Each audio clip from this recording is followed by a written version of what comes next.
Eh bien bonjour à tous.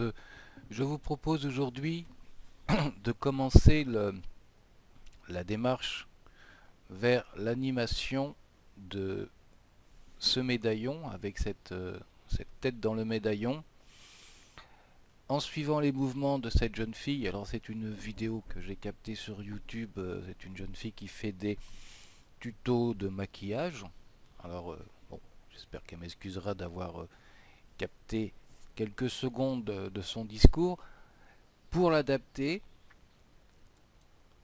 ce n'est pour l'instant qu'une ébauche, hein, il y a quelques défauts à corriger, mais pour capter ces mouvements de visage et les adapter à un personnage qui se trouve sur un médaillon. La finalité sera de réduire ceci, de l'améliorer puisqu'il y a encore quelques défauts, et de mettre le médaillon au cou de la jeune fille avec l'effet assez sympa du personnage qui copiera les expressions et les mouvements de tête de la jeune fille qui cause. Voilà.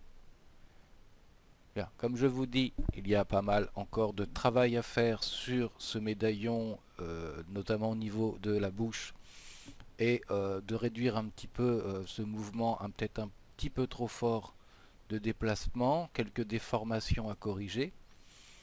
Mais le principe de ce tuto, c'est de me suivre depuis les prémices de l'animation et de sa conception jusqu'à arriver, je l'espère, à un résultat tout à fait satisfaisant. Bien.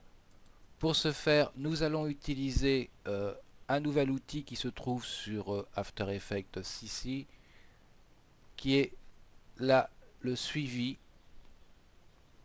ici le suivi de mouvement. Donc là, j'ai fait sur la jeune fille une ellipse en masque et j'ai ensuite capturé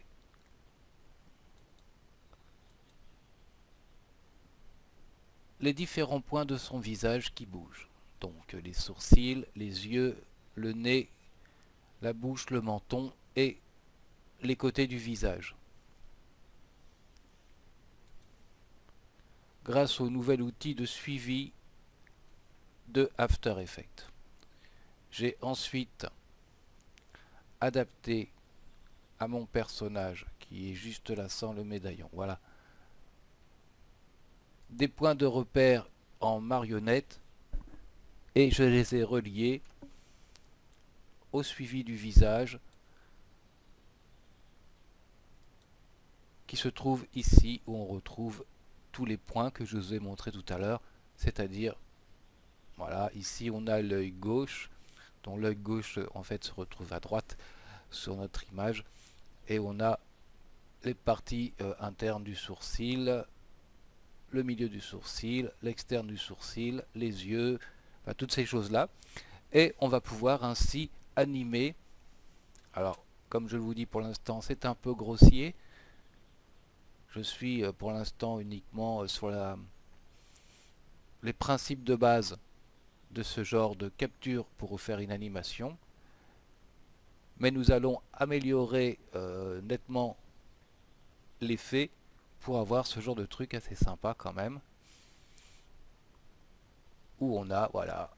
Alors il y a des petits mouvements qui sont encore un petit peu déformants, mais on va améliorer tout ça. Donc ça c'est le tuto que je vous propose et qui va arriver cette semaine dans les tout prochains jours.